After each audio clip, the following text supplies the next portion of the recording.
So I'm also going to be doing food waste. Excuse my voice, I'm a little ill. But I'm going to be talking more about at the supplier level. So we have the manufacturer, which is our farmers and the meat producers, and we have the supplier, which is our large supermarkets and grocery stores, and then there's us, the consumers. So I'm really going to go into the supplier, but it's not to be disregarded that, as Ray said, food waste is a farm to fork problem, so we are wasting food at every single level. So in Canada right now, we're throwing out about $31 billion worth of food a year. That was in 2016 alone, and they said it was a low estimate. So they're estimating that 40% of the food that is produced and purchased in Canada ends up in the landfills. And the majority of this comes from the supermarkets. So why does this happen? Supermarkets have a policy in Canada that if the food is visually unappealing, it is therefore stated visually unsafe. So this is solely based on its visual appearance. Additionally, this comes from consumers. So this comes from the consumers' trends that we are more likely to buy something if it is in an overstocked display. So therefore, apples and oranges and produce and cardboard goods are all overstocked, usually damaging the bottom quarter of the produce, which then therefore ends up being thrown out.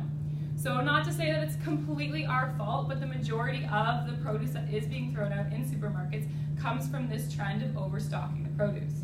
Additionally, food and all sorts of produce, such as dairy produce, meat produce, and cardboard, like packaged crackers and breads, are usually thrown out before their sell-by date to satisfy customers. So the supermarkets are all targeting towards us as a consumer base, and nobody likes to go in and purchase something that's already past its sell-by date. Therefore, it's usually thrown up about a few days before it's actually gone bad. So what are we doing about this?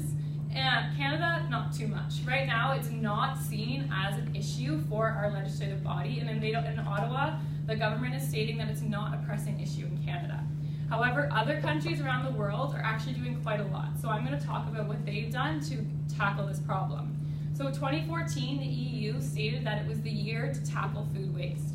France did the most in this department, so they actually banned food waste. So in France, supermarkets and grocery stores cannot throw out any food products. They are forced to donate it either to food banks or local charities.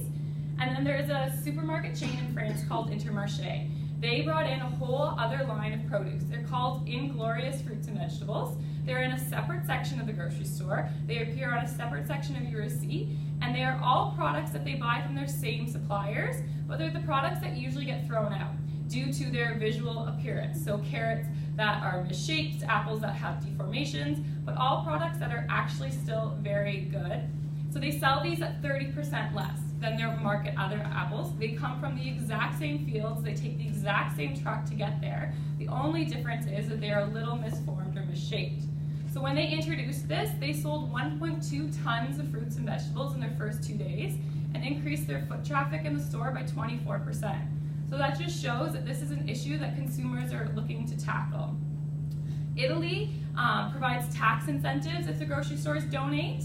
And the US even has done some things. They have legislative bodies right now working towards a better understanding of the sell-by date. In the US, it's a huge problem that they are throwing out packaged smoothies, dairy products, and meats well before the sell-by date just to please the consumers. So they have a huge body right now that is being funded to try and better understand this and to try and get the consumers to better understand what the sell-by date actually means. So what's being done in Canada right now? Nothing at the government level. However, there is a non-for-profit organization in Toronto. It's started by a chef, and he's taking donations from local Toronto grocery stores and restaurants, and every Monday night he is serving a meal to anyone who identifies in need. So this only started in September of this year. It's a fairly new project, but he is now petitioning the government to make this a pressing issue for Canada. And so far, since September, he's saved 70,000 pounds from going to the Toronto landfills of perfectly good food and helping to feed some of Toronto's most needy. So initiatives like this are something that we need to tackle more of in Canada, and I hope that we see more of in the future. Thank you.